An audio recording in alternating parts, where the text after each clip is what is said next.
মহিদাস বাবুকে এখানে আসার জন্য অনুরোধ করছি।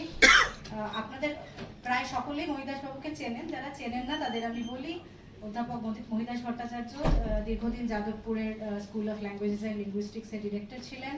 আমি ওনার সাথে 2 বছর কাজ করেছি এবং সবথেকে ইম্পর্টেন্ট জিনিস যেটা স্যারের ব্যাপারে, সেটা হচ্ছে উনি বিভিন্ন বয়সের লোকজনের সাথে কাজ করতে পারেন।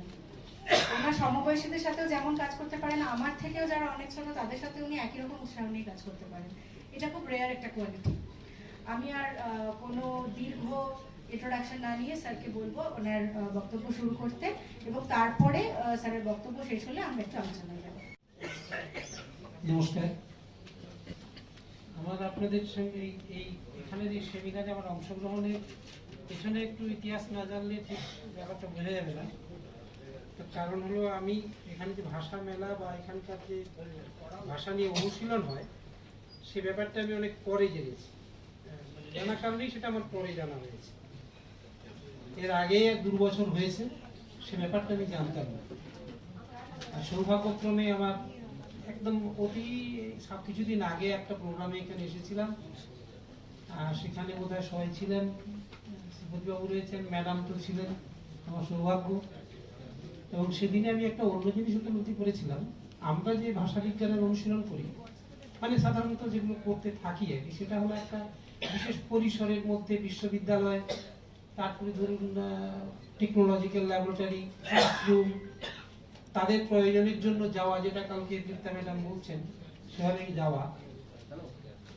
কিন্তু ওই সেমিনারটা, ওই ওয়ার্কশপটা আমাকে শিক্ষা দিয়ে দিয়েছিল যে আসলে ওর বাইরে যে কাজগুলো হতে পারে এবং আমরা যে অনেক কিছু শিখতে পারি ভাষা নিয়ে, সেটা হলো যেটা কালকে দীপ্তা ম্যাডাম বলছেন যে আমরা উইদিন দ্য কমিউনিটি হিসেবে সেটা আমাকে খুব ভালো অভিজ্ঞতা দিয়েছিল। আর এই ভাষা মেলা নিয়ে সাথী ম্যাডাম আমাকে আহ্বান জানিয়েছেন এবং আপনাকে আমার অসংখ্য ধন্যবাদ সাথী ম্যাডাম, যে আমি যে কাল পর্যন্ত ভেবেছিলাম, সকাল পর্যন্ত গোটাটাকে আমাকে বদলাতে হয়েছে। আমি ওভাবে আর আপনাদের সঙ্গে কথা বলবো না। আপনাকে, আপনার সহকর্মী, এই প্রতিষ্ঠানের সবাইকে ধন্যবাদ, উচ্চশিক্ষা বিভাগকেও আমার ধন্যবাদ যে আমার একটা কৃতজ্ঞতার সুযোগ এসেছে। দীপ্তাকেই বলতে হবে ধন্যবাদ। দীপ্তা আমার চেয়ার করছেন। দীপ্তাকে কখনো তিরস্কার করেছে, কারণ একটা উনি কাজ করতেন আমাদের যাদবপুরের একটা ভাষার কেন্দ্র ছিল, কাজ করতেন, কখনো হয়তো তিরস্কার করেছি। ম্যাডাম আজ বসেছেন, থ্যাংক ইউ। কিন্তু সর্বোপরি আমার যেটা আপনাদের কাছে আমি কৃতজ্ঞ এবং শ্রদ্ধা প্রকাশ করছি, সেটা হলো আজকে এতগুলো ভাষা কমিউনিটির সামনে আমি বসে আছি, গতকাল থেকে তাদের আলোচনা শুনছি, এই যে কি সমৃদ্ধ করছে, এবং যে আমি যে ভারতীয় এবং মাল্টিলিঙ্গুয়াল ইন্ডিয়ান, বহুভাষিক যে ভারতীয়, তার চিত্রটা এখানে ফুটে উঠেছে। এই চিত্র সহজে ফুটে ওঠে না। এতজন ভাষাভাষীর লোকজন প্রতিনিধিত্ব করছেন তাদের ভাষাভাষী। আর আমি যদি খুব ভুল না বলি, আপনাদের মধ্যে অনেকের বাংলা বুঝতে খুব একটা অসুবিধে হচ্ছে না, আমার মনে হয় হচ্ছে না। এখানে যদি হিন্দিতেও কেউ বলেন, আপনাদের খুব একটা অসুবিধা হবে বলে আমার মনে হয় না। কারো কারো হয়তো হবে না, একদম বলছি হয় না। অর্থাৎ আমাদের এই যে বহুভাষিকতা, দ্বিভাষিকতা ভারতীয় সমাজের বিশেষ বৈশিষ্ট্য, এটা আমাদের মনে রাখতে হবে। আমি কাল পর্যন্ত যেগুলো বলেছিলাম তার পরিবর্তে আমি আসলে আমার শিরোনামটা একটু বদলে ঠিক করেছি। এইটাই ম্যাডামকে আমি পরে জানালাম যে অপ্রধান মাতৃভাষার সমৃদ্ধি, বহুত্বের অস্মিতার গোড়ার কথা। ভারতবর্ষের রাজনৈতিক আন্দোলন হোক, শিল্প সংস্কৃতি যাই হোক, ভারতবর্ষের বহুত্বকে আমরা স্বীকৃতি দিই। কিন্তু এই বহুত্বের উৎস কোথায়? বহুত্বের উৎসটা ভারতীয়ের মধ্যে আমরা পেতে পারি কোথায়? তার প্রাকৃতিক বৈচিত্র্যের মধ্যে পেতে পারি, তার সামাজিক সাংস্কৃতিক বৈচিত্র্যের মধ্যে পেতে পারি। সেখানে আমাদের বৈচিত্র্য রয়েছে। পরেরটা এখন দেখবেন না, পরে দেখুন। সরি, পরেরটা একটু পরে দিচ্ছি অন্য কারণে। সেটা হচ্ছে যে তাহলে আমাদের বৈচিত্র্য এইগুলো রয়েছে, কিন্তু সবচেয়ে উপরিতলের যে বৈচিত্র্যটা আমাদেরকে সবচেয়ে বেশি করে চোখের সামনে ধরা দেয়, সেটা ভাষার বৈচিত্র্য। আসলে ভাষার বৈচিত্র্য যদি কখনো হারিয়ে যায়, ভারতের বহুত্ব কিন্তু হারিয়ে যাবে। এখন সেটা আমাদের দেশের পক্ষে কল্যাণকর কি কল্যাণকর নয়, সেটা একটা রাজনৈতিক বিতর্ক হতে পারে। তবে আমি মনে করি কল্যাণকর নয়, এবং আমি মনে করি ভারতবর্ষে সেটার কোনো প্রয়োজনীয়তা আছে। স্বভাবজাত প্রবৃত্তির নিয়মে যদি কোনো ভাষা হারিয়ে যায়, হারিয়ে যাবে, যতটা পারবো আমরা রক্ষা করবো সেটাকে রক্ষা করার জন্য। তার কারণটা এই, প্রত্যেকটা ভাষার মধ্যে একটা তার তার মধ্যে কতগুলো জ্ঞান ভান্ডার লুকিয়ে আছে যেটা আমাদের কাছে অজানা, আমরা জানি না অনেকে। গতকালও কিছু আলোচনা হচ্ছিল, আপনারা নতুন নতুন কথা বলছেন, আমরা জানি না, আলোচনা এভাবে দেখতে পারি আমরা। তাহলে আমাদের অপ্রধান ভাষাগুলো জানা দরকার, সেগুলো সমৃদ্ধি বজায় রাখা দরকার। কিন্তু সমস্যা হলো সেই অপ্রধান ভাষাগুলো জানতে গেলে আমাদের সমস্যা কোথায় রয়েছে? সমস্যা হলো যে দেখা যাচ্ছে যে এই অপ্রধান শব্দটাই সবচেয়ে জটিল শব্দ। ভারতবর্ষে যে অপ্রধান আমি বলছি, দীপ্তা ম্যাডাম বলেছেন লেসার নোন ল্যাঙ্গুয়েজ, সংবিধানে বলছে তফসিলিভুক্ত অতফসিলিভুক্ত, কোথাও বলছি মেজর ল্যাঙ্গুয়েজ মাইনর ল্যাঙ্গুয়েজ। এই যে বলছি অপ্রধান শব্দটা, এটাকে ব্যাখ্যা করলে আমরা পেতে পারি একটা ভাষা অপ্রধান হতে পারে। কিভাবে হতে পারে? ভাষা অপ্রধান হওয়ার কতগুলো শর্ত আছে। কি কি কারণে অপ্রধান হতে পারে? অপ্রধান হতে পারে যদি দেখা যায় প্রধান জনগোষ্ঠী জনসংখ্যার খাতিরে হতে পারে, যে একটা বেশি বিপুল জনগণ আছে, ছোট জনগণ রয়েছে, একটা অপ্রধানের কারণ হতে পারে।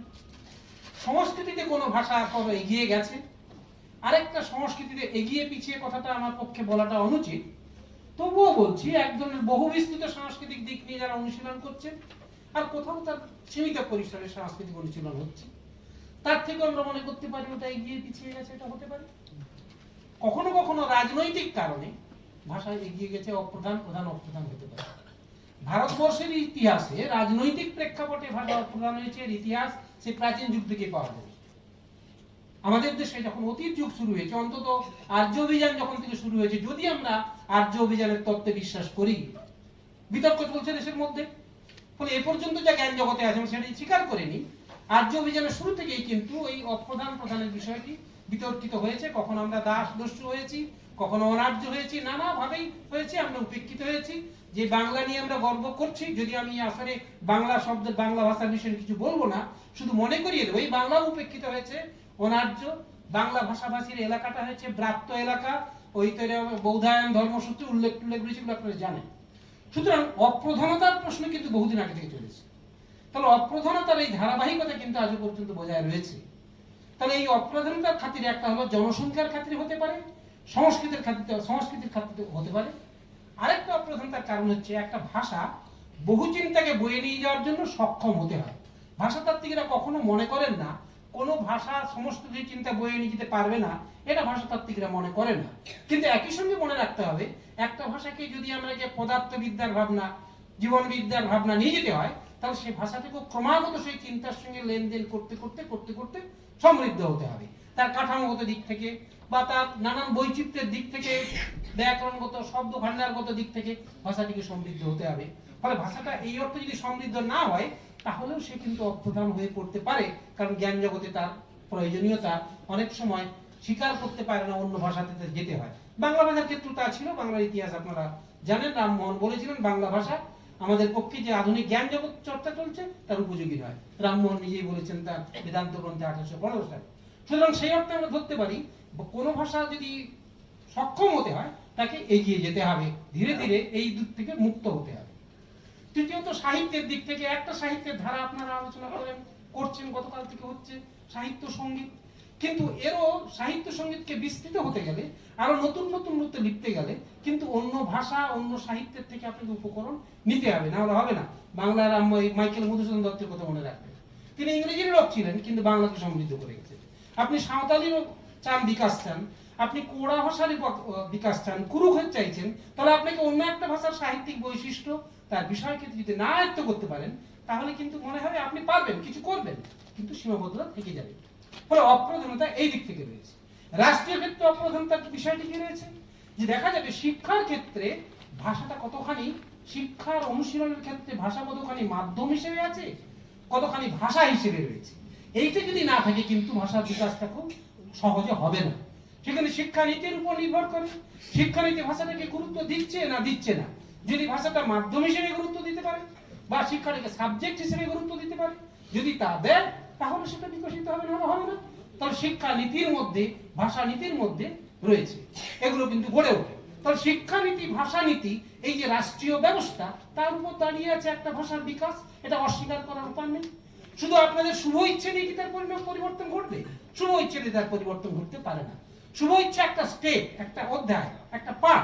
ধরে নিন আমি আমাকে ধরে নিন আপনার একটা কমিউনিটির আমি কোনো সন্তান সদস্য, আমি যদি আপনার কমিউনিটি হতাম, আমি দেখতাম যে আমার ভাষার বিকাশ হচ্ছে না। কেন? না, একটা হলো শিক্ষার মাধ্যম হিসেবে আমার ভাষা নেই, শিক্ষা ভাষা হিসেবে আমার ভাষাটা নেই। সুতরাং শিক্ষার পরিকল্পনার মধ্যে এটা নিয়ে যেতে হবে। কিন্তু ভারতবর্ষের ভাষার যে বহুত্ব সেটাও খেয়ালে রাখতে হবে। সাধারণ মানুষ হিসেবে আমরা ভাষার বহুত্ব বলতে কি বুঝি? আমরা যা সরকারকে দিয়েছি, যে তথ্য দিয়েছি 2011-তে আমরা বলেছি 19,569 মাতৃভাষা আমাদের আছে। তাকে ভাগাভাগি করে আবার কমিয়ে আমরা 1,369 নিয়ে এসেছি। তাকে কমিয়ে আবার নানান দিক থেকে এই আলোচনায় আমি ডিটেলসে যাচ্ছি, শুধু সংখ্যাটা ভাবতে বলছি 270 মাতৃভাষা আছে। কিন্তু তার মধ্যে সংবিধানে চলে গেছে 22টি, সেগুলি প্রধান ভাষা হয়ে গেল, বাকি 22টির বাদে অপ্রধান। এই যে সংবিধানের নির্দেশে একটা হয়ে গেল সংবিধান সম্মত, অষ্টম তফসিলভুক্ত, আর একটা হলো না।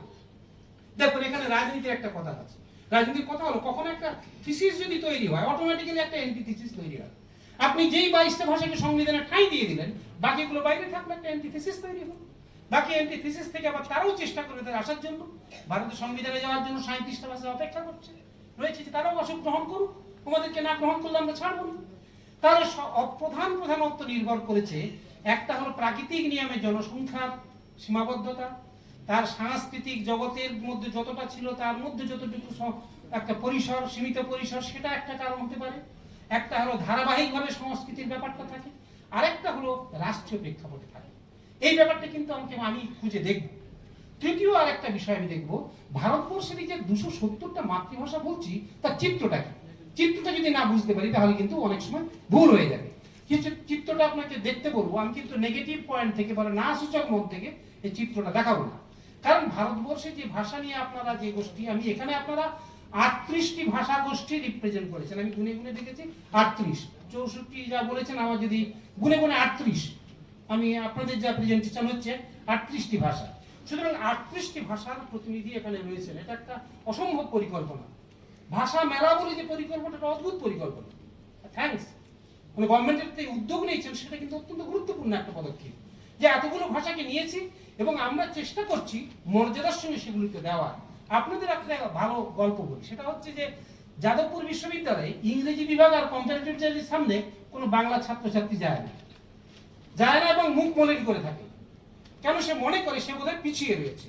একটা প্রধানতা কিন্তু আমাদের মনের মধ্যে, ওই যে সাইলেন্স বলে বলছিল মেয়েটি একটা, অর্থাৎ আমাকে সাইলেন্ট করে দেয়, আর একটা প্রধান ভাষার উপস্থিতি আমাকে সাইলেন্ট করে দেয়। প্রধান ভাষার উপস্থিতি শুরু হলো 1956 সালে, যখন আমরা রিঅর্গানাইজেশন স্টেট অ্যাক্ট করলাম। যে রিঅর্গানাইজেশন স্টেট হয়ে গেল, যে অর্গানাইজ ভাষা ভিত্তিক স্টেটগুলো হলো, সেই ভাষার মধ্যেকার ভাষাগুলো কিন্তু ওই বাংলার ছাত্রছাত্রীর মতো একটু মলিন হয়ে যায়। স্বাভাবিক, আমিও মলিন হয়ে যাব। আপনি এখন আপনার ভাষায় শ্রেষ্ঠত্ব প্রতিপাদন করবেন, আমি সেখানে যাই, আমারও লজ্জা করছিল।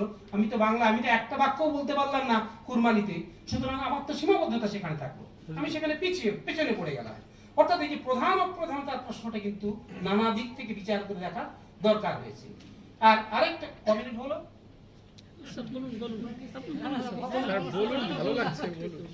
মানে আমি চাই না 15 মিনিটসে আমাকে যা হোক শেষ করতে হবে, করে দিতে হবে, যে আমি করেই দেবো।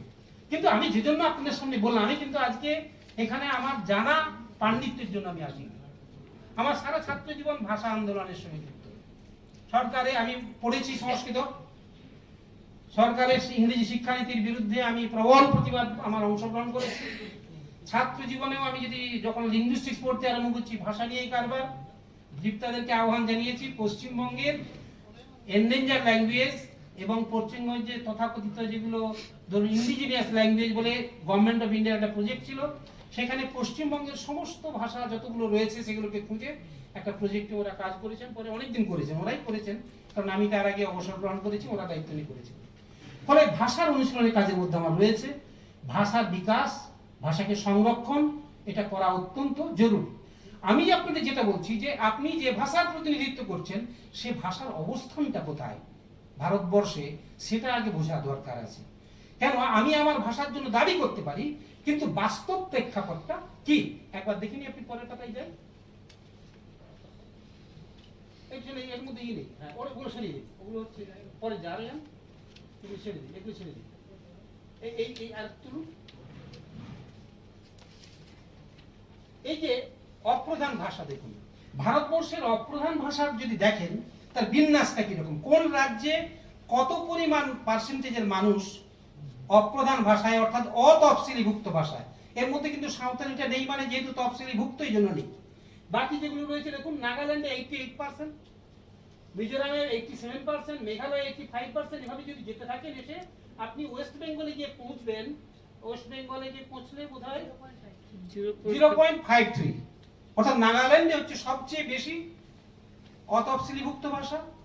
বিন্যাস করতে করতে যদি যান দেখবেন, আর যে সমস্ত ভাষাভিত্তিক রাজ্য হয়েছে সেখানে কিন্তু অতফসিলভুক্ত ভাষার উপস্থিতি তুলনায় কম।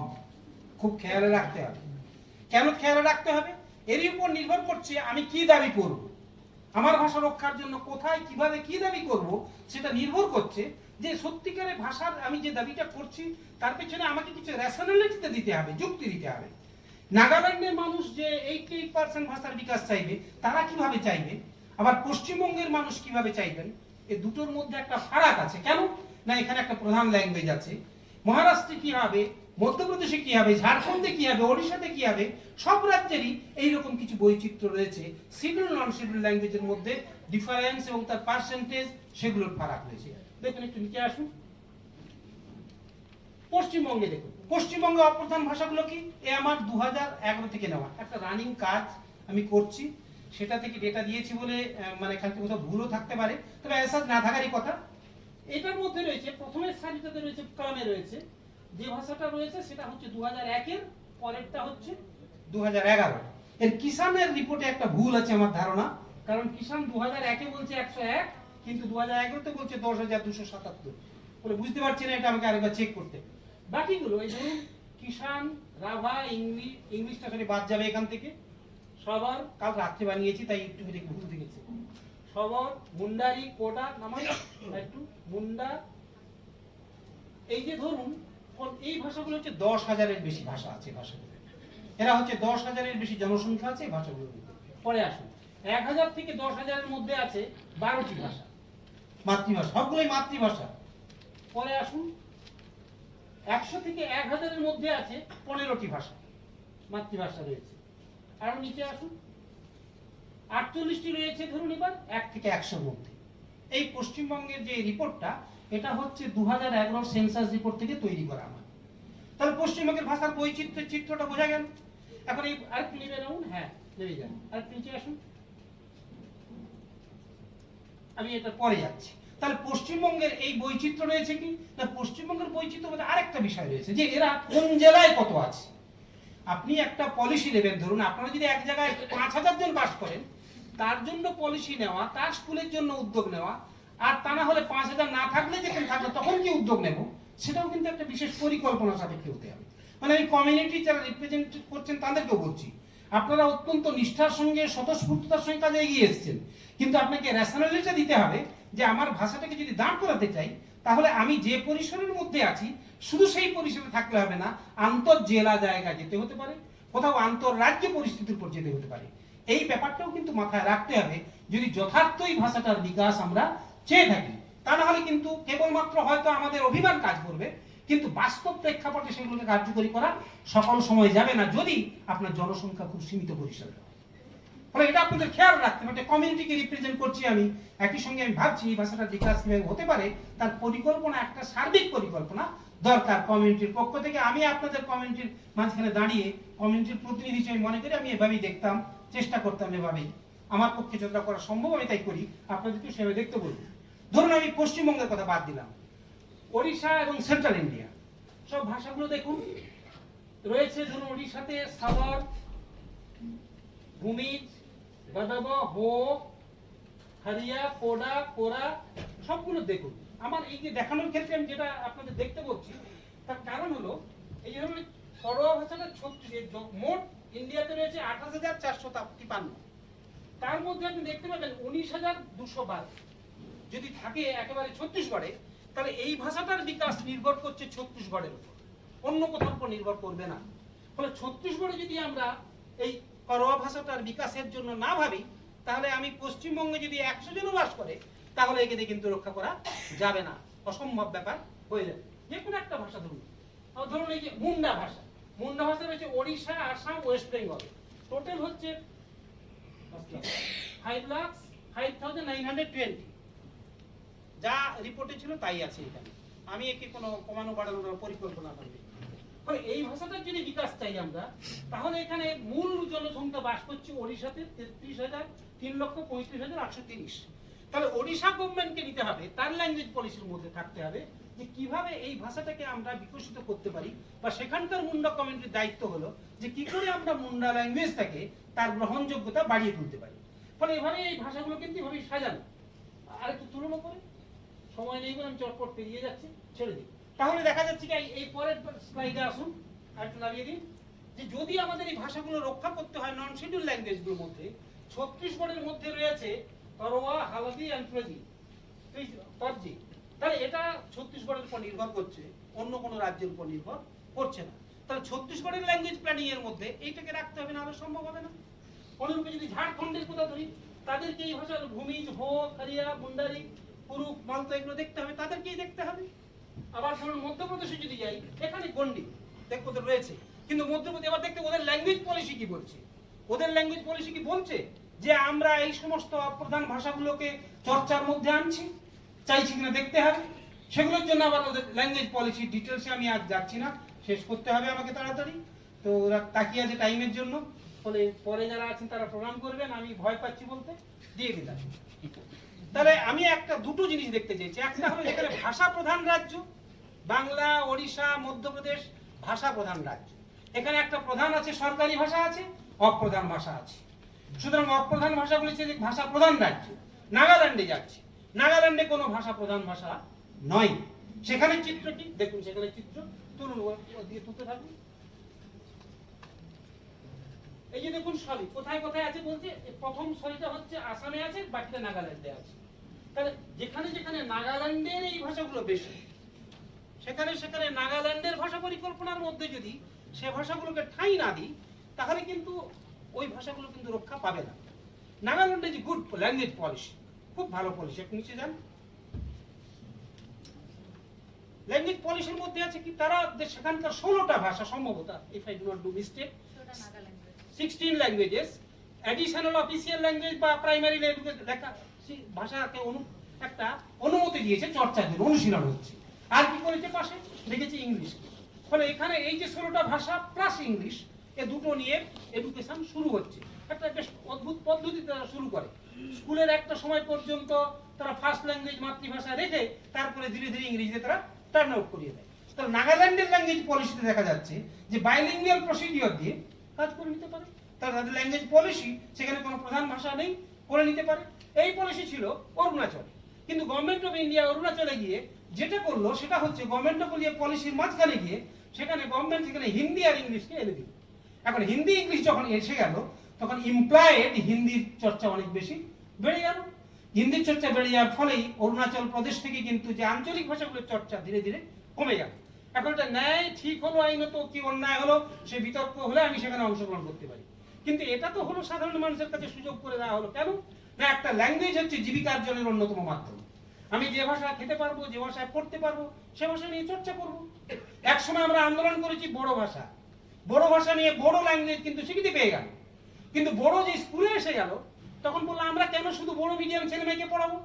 তুমি বাঙালি ছেলে ইংরেজি পড়াবে, হিন্দি পড়াবে, দিল্লি যাবে আর হিল্লি যাবে, ওখানে ঘুরে বেড়াবে, আমেরিকা ঘুরে বেড়াবে। আমার ছেলে বড় পড়বে শুধু, হয় না কখনো। সুতরাং বড় মিডিয়ামের জন্য যে দাবি করেছিলাম, সেখান থেকে আবার আমরা সরে আসতে শুরু করলাম। মানে বৈচিত্র্য আমাদের দেশের ব্যাপারটা দেখতে হবে। আরো ভাবনার বিষয় রয়েছে। কি ভাবনার বিষয় রয়েছে? ধরুন একদম বাঙালি কটা ভাষা শিখে, বাংলা ইংরেজি শিখে সে বাজার মাত করে দেয়, হিন্দিটা শিখলেও চলে, না লিখলেও চলে। নেহাত এখনকার মিডিয়া এসছে, সেই জন্য হিন্দি শিখে ফেলে, চলেই আসে, মিডিয়া দিয়ে এসছে। তামিল দুটো ভাষা, কিন্তু একজন টোটো স্পিকারকে টোটো শিখতে হবে, নেপালি শিখতে হবে নেইবারিং স্টেটের জন্য বাঁচার জন্য, বাংলা শিখতে হবে, যুক্তরাষ্ট্রের প্রধান অফিসিয়াল ভাষা হিন্দি শিখতে হবে, ইংরেজি 5টা ভাষা থেকে শিখতে হবে। কিন্তু একটা বাঙালিকে দুটো ভাষা কি 3টে ভাষা শিখবেন আপনি। কোকবরক যে শিখে তাকে 4টে ভাষা শিখতে হবে। এই যে ডিসক্রিমিনেশন, লিঙ্গুইস্টিক ডিসক্রিমিনেশন। ঘরে মাকে যে ভাষায় আমি ডাকি সে ভাষা আমাকে শিখতেই হবে, কিন্তু বাকি যে ভাষাগুলো থাকে অনেকগুলো ভাষা শিখতে হবে। অর্থাৎ ল্যাঙ্গুয়েজ পলিসির মধ্যে এই যে জটিলতা আছে, সেটাও কিন্তু আমাদের ভেবে দেখার দরকার আছে আমাদের দাবির সঙ্গে সঙ্গে। ফলে আমরা ভাষাকে যদি ঠিক করে করতে চাই, তাহলে এইগুলো দেখা দরকার। একটু নিচে আসুন। একটু নিচে আসুন, আমি বলবো ধরুন আর একটু ওই আপনি নিচে নামুন, দেখুন নিচে নামুন, আমি বলছি। এখানে অন্য একটা বিষয়, অর্থাৎ জেলায় জেলায় কোথায় ছড়িয়ে রয়েছে নাগাল্যান্ডের একটা চিত্র। পরে আসুন আরো, আরো নেমে চলে যান, সময় হবে না, আমি শেষ করবো, চটপট করছি। শিক্ষায় অবস্থান এখানে এখানে কি থাকবে? ভাষাকে যদি শিক্ষার মাধ্যম বা ভাষা হিসেবে না করতে পারেন হবে না। নাগাল্যান্ডে কিন্তু এই ভাষাগুলোকে শিক্ষার মাধ্যম বা ভাষা হিসেবে করে ফেলেছে। তারা করেছে কি, ধরুন কতগুলো স্কুল আছে, আও ল্যাঙ্গুয়েজ 192টা স্কুল, স্টুডেন্টস কত পড়ে, তার টিচার্স কত আছে, একটা অ্যারেঞ্জমেন্ট, পরিকাঠামো।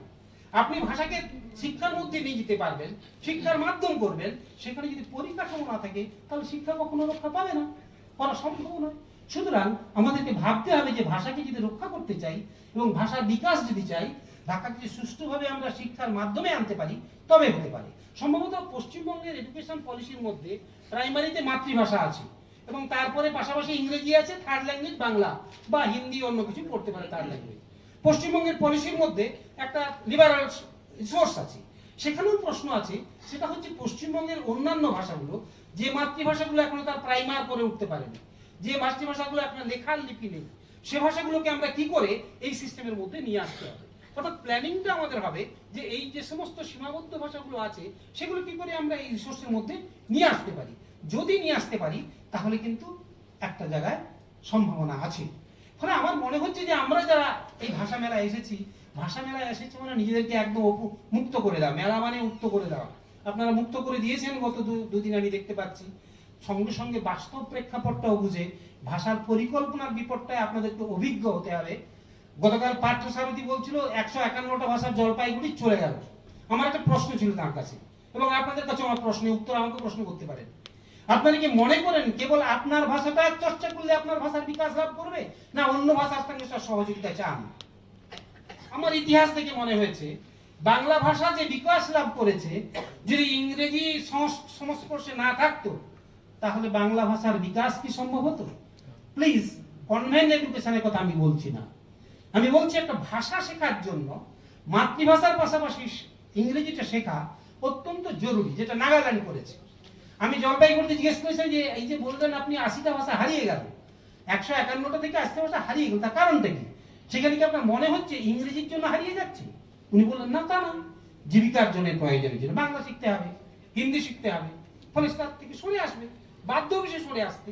অর্থাৎ ভাষা জীবিকার জন্য একটা বিষয়, এর বাইরেও ভাষার যে আরেকটা ক্ষেত্র আছে, অর্থাৎ ভাষার মধ্য দিয়ে আত্মপরিচিতি, নিজের পরিচিতি প্রতিষ্ঠা করা, নিজের শিল্প ও বোধ যে জ্ঞানভাণ্ডার আছে সেটা অপরের কাছে পৌঁছে দেওয়া। আপনার জ্ঞানভাণ্ডার শুধু তো আপনার জন্য নয়, জ্ঞান কারো নিজস্ব সম্পদ হয় না, জ্ঞান সব সময় সকলের জন্য। ফলে আপনার ভাষায় যে জ্ঞানের ভাণ্ডার আছে তা উন্মুক্ত করে দেওয়ার দায় আপনার এবং আপনার কর্তব্যবোধের মধ্যে পড়ে। যদি এই সামাজিক দায়িত্ব কর্তব্যবোধ আপনার মধ্যে কাজ করে তাহলে ভাষার একটা বৃহত্তর উদারতার পরিসর তৈরি হবে। বাংলা ভাষা কিন্তু এভাবেই বিকাশ লাভ করেছিল, যদিও তার জনসংখ্যা বেশি, সে রাষ্ট্রীয় ক্ষমতার সুযোগ পেয়েছে। তবুও আপনাদের বলবো অন্য একটা বিষয়, এটা আমার নিজস্ব অভিমত, আমরা আজ থেকে 100 বছর আগে যে সমাজে ছিলাম এখন সে সমাজে নেই। গত 78 বছরের গণতন্ত্রে আমাদের মধ্যে কোনো না কোনো গণতান্ত্রিক চেতনাবোধ জন্মেছে আমাদের মধ্যে, নতুন প্রযুক্তি এসেছে আমাদের কাছে, নতুন প্রযুক্তির উন্মুক্ত পরিসর রয়েছে। সুতরাং আমরা আগের মতো 100 বছর আগের মতো করে ভাষা নিয়ে ভাববো না, আমরা আজকে ভাববো। যুগে যুগেই দেখবেন সমাজ যখন বদলেছে তখন মানুষ, আপনারা গণনার মধ্যে ছিলেন না, এখন গণনার মধ্যে আছেন। বাংলা একদিন গণনার মধ্যে ছিল না, যখন আর্য আধিপত্য ছিল, ব্রাহ্মণ্যবাদ ছিল, বাংলা গণনার মধ্যে ছিল না। ইংরেজ এসে গেল, সমাজ পরিবর্তন হয়ে গেল, ইউরোপে চিন্তা এলো, বাংলা গণনার মধ্যে এলো, আধুনিক ভারতীয় ভাষা এলো। এই যে আজকে বিভিন্ন আমাদের স্পিচ কমিউনিটি যারা রয়েছেন, বিভিন্ন ভাষিক সম্প্রদায় এতদিন গণনার মধ্যে ছিলেন না, এখন গণনার মধ্যে এসে গেল। অর্থাৎ সমাজ পরিবর্তন হচ্ছে, আজ বা কাল এর পরিবর্তন হবেই। I believe something will be change, some change must come, কেউ এটা আটকাতে পারবে না। তার কারণ যুগে যুগে এই পরিবর্তন ঘটবেই, কিন্তু আমাদেরও চিন্তা করতে হবে কিভাবে সুপরিকল্পনার সঙ্গে, এবং এইটা কিন্তু রাষ্ট্রদ্রোহিতা না, রাষ্ট্রের সঙ্গে ভাবনা চিন্তার সংযোগ রেখে যেভাবে উদ্যোগ নিচ্ছে সেগুলোকে বজায় রেখে নিজের অস্তিত্ব কিভাবে টিকিয়ে রাখতে হবে, planning should be following that. এবং সেটা হলে দেখবেন আপনার ভাষা বিকাশের একটা স্তরে গিয়ে পৌঁছবে। আর একটু দৃঢ়তার সঙ্গে নিয়ে থাকতে হবে, শুধু সদ ইচ্ছায় হবে না, শুধু প্রাণ ব্যক্তিগত উদ্যোগে, একটা কমিউনিটির উদ্যোগে হবে না। ধরা যাক একটা কমিউনিটি, কুরুক কমিউনিটি, যেটা পশ্চিমবঙ্গে আছে, যেটা হয়তো দেখা যায় উড়িষ্যাতে আছে, যেটা অন্য জায়গায় রয়েছে, এই সব জায়গার সঙ্গে যদি সংযোগ না ঘটে তাহলে কিন্তু ভাষার বিকাশ সম্ভব নয়। সেগুলো সংযোগ আমাদের ঘটাতেই হবে। দেখুন, আমরাই পেরেছি। আর বহুত্ববাদিতার কথা যদি বলেন, অন্য দুটো পয়েন্ট বলে শেষ করবো ম্যাডাম, মানে আমি যে কথাটা আমার খুব মনের থেকে মনে হচ্ছে সেগুলো বলছি। আরেকটা কথা মনে হচ্ছে, ভারতবর্ষের বহুত্ব কে টিকিয়ে রেখেছে? কে? সরকার, শাসনকর্তা, সম্রাট অশোক? না। শকুন্দল পাঠান মোগল? না। ওই নগরে প্রান্তরে যারা কাজ করে, পাঞ্জাবে, গুজরাটে যারা কাজ করেছে, দেশে দেশান্তরে শত শত সাম্রাজ্যের ধ্বংসের পরে যারা কাজ করে, তারাই কিন্তু ভাষাকে টিকিয়ে রেখেছে, ভাষার জন্ম দিয়েছে। অর্থাৎ লোকায়ত জীবন থেকেই ভাষা উঠে আসে। এটা কোনো শাসক কোনো ভাষাকে রক্ষাও করে না, ভাষাও রক্ষা করতে পারে না। ভারতবর্ষের জনমানসে এই যে ভাষার সহনশীলতা, বহুত্ববাদিতার মধ্যে পারস্পরিক শ্রদ্ধাবোধ ভারতীয় সংস্কৃতির অন্যতম মাত্রা। এইটা কিন্তু অন্যান্য বহুভাষিক দেশে পাওয়া যাবে না, আমেরিকাতে পাওয়া যাবে না। আমেরিকাতে বহুভাষিকদের নিশ্চিহ্ন করে দিয়েছে, মেরে ফেলেছে। ভারতবর্ষ এই সহনশীলতা, তার এই সমন্বয়ী মানসিকতা, সহনশীল অবস্থান ভারতবর্ষের এই মাত্রাকে অত্যন্ত গুরুত্বপূর্ণ একটা জায়গায় পৌঁছে দিয়েছে। সুতরাং আমাদের কাজ হলো ভারতবর্ষের এইটি তারই উত্তরাধিকারী হয়ে বহুভাষিক সমন্বয়ের মধ্য দিয়ে ঐক্যকে ধরে রাখা। এ নষ্ট করে না কেউ। ভারতবর্ষের যে আরেকটা দুটো পয়েন্ট আপনাদের জাতির কনসেপ্ট সম্পর্কে দেখবেন, রাজনৈতিক জাতির কথা মনে রাখুন, অন্য জাতির কথা মনে রাখার দরকার নেই। আধুনিক বিশ্ব তা বলে না। এই রাজনৈতিক জাতিতে আমরা সবাই একই জাতির অন্তর্ভুক্ত, ভারতীয় জাতি। সেখানে জাতি, উপজাতি, আমি মনে করি আদি অধিবাসী যারা মনে করছেন আপনারা আদিবাসী শব্দ ব্যবহার করুন, আমি ঠিক ওইটা ব্যবহার করতে চাই না। আমার ক্ষেত্রে মনে হয় আদি অধিবাসী যারা, তারাও সম্মিলিতভাবে ভারতীয় জাতি। কিন্তু ফলে ওইটা আমাদের খেয়াল রাখতে হবে যে লোকায়ত জীবন থেকে আমাদের কিন্তু ভাষার বিকাশ, ভাষার উদ্ভব হয়েছে, আর আমাদের পরস্পরের সহনশীলতা এটাকে সেই জায়গায় নিয়ে গেছে। সুতরাং আমাদের একটা পরিবর্তন তো হবেই, তাকে আটকে রাখার রাস্তা নেই, হবেই, আজ হোক কাল হোক হবেই। তবু অন্য একটা বিজ্ঞানের কথা আপনাদের মনে রাখতে হবে। ভারতবর্ষে এত ভাষা একদিন ছিল না। আমরা যদি মনে করি ভারতবর্ষের আধুনিক ভারতীয় আদ্য ভাষা বাংলা, ওড়িয়া, অসমিয়া, এগুলো কিন্তু এক সময় ছিল না। এক সময় ছোট ছোট প্রাকৃত ছিল, ভেঙে ভেঙে ছোট ছোট যত জনসংখ্যা বেড়েছে, পরিবর্তন ঘটেছে, ভাষার সংখ্যা বেড়েছে। অর্থাৎ ভাষার সংখ্যার যে বিবর্তন ঘটেছে সেটা হচ্ছে সামাজিক নিয়মে, প্রকৃতির নিয়মে হয়েছে। বহু ভাষা আছে, এটাও ঠিক, বেশ কিছু ভাষা হারিয়েও যাবে, সামাজিক নিয়মে হারাবেই। এই কথাটাও মাথায় রাখতে হবে, একেবারেই কিন্তু ভুলে গেলে চলবে না। আপনি সকলকে ওয়ান টু ওয়ান রক্ষা করতে পারবেন কিনা সেটাও জাগতিক ক্ষেত্রে, এর জন্য পিছিয়ে থাকার কথা আমি বলছি না, but lodge of the fact, nature, সেটাকেও মনে রাখতে হবে যে আমি আমার ভাষার বিকাশ যেমন চাইছি, ভাষাকে রক্ষা করা যাবে যখন পর্যন্ত দেখব, সেটাও দেখতে হবে। আর সবকিছুর মধ্যে দিয়ে দেখতে হবে আমরা সবাই মিলে কিন্তু এক, এখন কেউই আলাদা নয়। রবীন্দ্রনাথের ওই কথাই, কেহ নাহি জানে কারা ওখানে কত মানুষের ধারা, দুর্বার স্রোতে এলো কোথা হতে সমুদ্র হলে ওরা। আমরা সবাই কিন্তু এক হয়ে গেছি। ক্লাসে ঢুকলে কখনো মনে হয় না কে কোন ভাষীর লোক। ত্রিবান্ধবে থাকাকালীন নর্থ ইস্টার্ন ইউনিভার্সিটি থেকে 21 জন ছাত্র গিয়েছিলেন, তার মধ্যে 13 জন কেউ কারো ভাষা বুঝতে পারেন না, but they are in a good team. আমি তাদের ক্লাসে নিয়েছি, তাদের সঙ্গে থেকেছি। India is like that country. এর বহুত্বের মাত্রা সাধারণের মধ্যে, লোকায়ত জীবনের মধ্যে। ফলে আপনাদের ভাষার, আমাদের ভাষার বিকাশ লাভ করবে, নিজেদের সম্পর্কে সচেতন থাকবে, আর খেয়াল রাখতে হবে কোন ভাষার সঙ্গে সংযোগ থাকলে আমার ভাষা আরো বেশি বিকশিত হতে পারে এবং আমার জীবিকার্জনের পথও হতে পারে, সেটা খেয়ালে রাখতে হবে। মাতৃভাষার শেষ একটা পয়েন্ট, মাতৃভাষার বিকাশের কথা আপনারা বলেছেন, সরকারের পক্ষ থেকে বলেছেন। 1968-এ বলেছেন মাতৃভাষার বিকাশের কথা, 1986-এ আপনাদের ল্যাঙ্গুয়েজ পলিসিতে বলেছেন মাতৃভাষার কথা, এবারেও বলেছেন মাতৃভাষার কথা। কিন্তু মাতৃভাষার বিকাশ বলতে গেলে মাতৃভাষার বিকাশের জন্য যে যে পদক্ষেপ নিতে হবে সেগুলো নিতে হবে। হ্যাঁ, কিছু আমাকে বলছিলেন স্যার বসন্তবাবু, আপনি বলছেন যে প্রাইমার তৈরি হয়েছে, ঠিক, গভর্নমেন্ট অফ ইন্ডিয়া প্রাইমার তৈরি করছে, বাট হুইল ইউজ, কে ব্যবহার করবে? তার টিচার তৈরি হচ্ছে, নাগাল্যান্ড বলছে তার টিচার তৈরি করেছে, পরিকাঠামো তৈরি করেছে। অর্থাৎ ভাষাটাকে শুধু তো আমি কিছু বাজেট দিয়ে দিলাম, কিছু প্রজেক্ট দিলাম, আপনারা কিছু প্রাইমার তৈরি করলেন, কিছু গল্পের বই তৈরি করলেন, তাহলেই তো ভাষা রক্ষা হবে না। তাকে তো কোথাও না কোথাও লেখা স্তরে নিয়ে, অর্থাৎ শিক্ষার স্তরে কোথাও না কোথাও পৌঁছে দিতে হবে। সেটা যদি না পৌঁছে দিতে পারি তাহলে ভাষাটিকে রক্ষা করা কিন্তু যাবে না। ফলে শুভ ইচ্ছার সঙ্গেও বাস্তব প্রেক্ষাপটকে মিলিয়ে পরিকল্পনাগুলো যদি হয়, তাহলে একটা ভাষার বিকাশ আমার মনে হয় তাকে সহজে আটকানো যাবে না। আর প্রযুক্তি যখন আসে তখন পরিবর্তন করে দেয়। এই যে প্রযুক্তি এসেছে, এই প্রযুক্তি হচ্ছে মানুষের মস্তিষ্কের প্রযুক্তি। এর আগের প্রযুক্তি যখন ছাপাখানা এসেছিল তখন শ্রমের বাহুবলের প্রযুক্তি, কিন্তু এই প্রযুক্তি হচ্ছে মানুষের মস্তিষ্কের প্রযুক্তি, সবার কাছে উন্মুক্ত, লোকালাইজড হয়ে গেছে।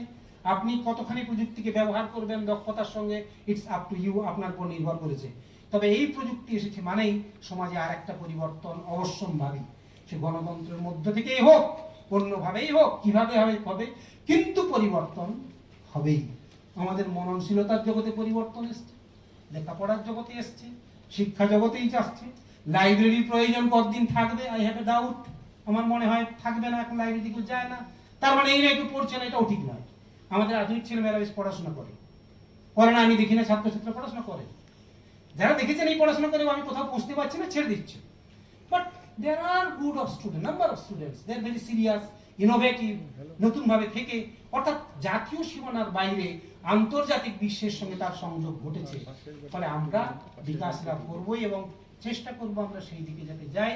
আমাদের মাননীয় প্রতিনিধিরা এখানে আছেন, সরকারের পক্ষ থেকে যারা রয়েছেন, তাদের সবার কাছেই আমাদের আবেদন থাকবে এই বাস্তব প্রেক্ষাপটগুলো, ভাষার বিন্যাসটা দেখব, ভাষার মধ্যে কোথায় সীমাবদ্ধতা আছে, শিক্ষা প্ল্যানিং এর মধ্যে কি করে যাব, এই সবটা ভেবেই পরিকল্পনা করতে হবে। তাহলে আপনাদের এই পৃথক পৃথক উদ্যোগগুলো একটা কার্যকরী ভূমিকা নিতে পারে। নমস্কার, আমাকে সময় দিয়েছেন, ধন্যবাদ।